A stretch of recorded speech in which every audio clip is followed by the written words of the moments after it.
The concept of ghosts in the nursery was developed in 1975 by Selma Fraiberg, a psychoanalyst and an early pioneer of infant mental health. We all have heard stories about ghosts that continue to haunt until their stories are heard. Similarly, Fraiberg uses the term ghost to describe how our unprocessed traumatic childhood experiences with our parents may influence how we bond, care for, and parent our own babies. Specifically, Fraiberg noted that parents who were neglected, abused, or traumatized as children may unknowingly inflict the same pattern of behaviors on their own. But of course, not all traumatized parents repeat the neglect and abuse they endured at youth. So, the question becomes, what summons the ghosts in the nursery? Why are some parents able to quickly recognize the presence of their ghosts of the past and banish them accordingly? But why do others get possessed by ghosts generation after generation? In her seminal article, Fraiberg described a clinical case of a patient named Mary. Shortly after Mary was born, her mother suffered postpartum psychosis and attempted suicide.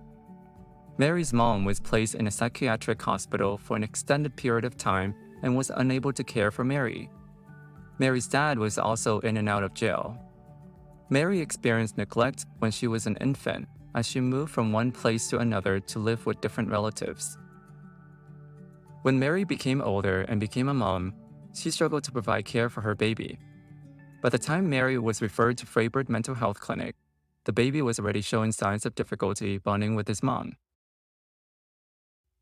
During home visit appointments, the therapist noticed how Mary would frequently leave her baby by himself and not respond to her baby's cries. Even when the therapist asked Mary how she comforted her baby, Mary could not answer. Fraiberg stated, "It is almost as if the mother did not hear her baby's cries."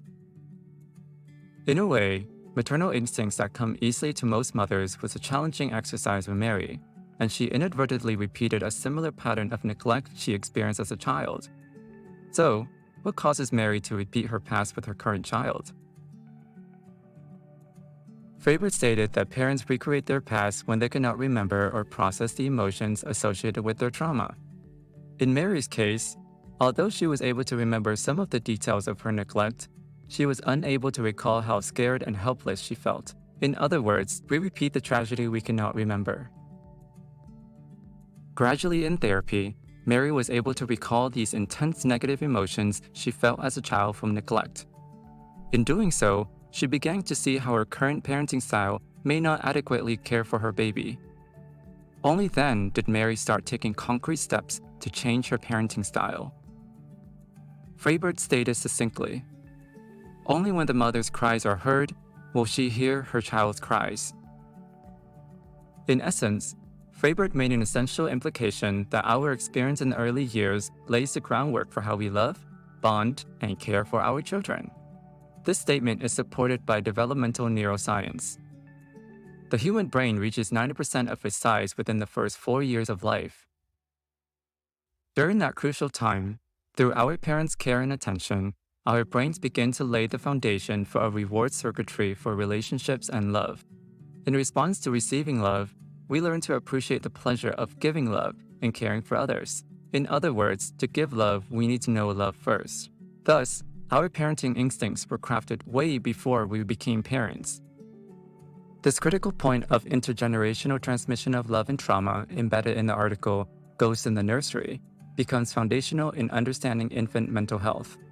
The concept further underscores that parents and infants' mental health are inextricably linked to one another.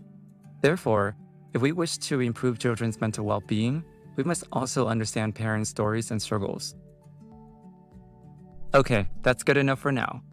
Thank you so much for watching. If you found this topic helpful, make sure to give this video a like and subscribe to see more topics in our future videos. Also, let us know in the comment section below if you have any questions or if there are any specific topics you'd like us to cover. And as always, have a great day and we'll catch you in the next video.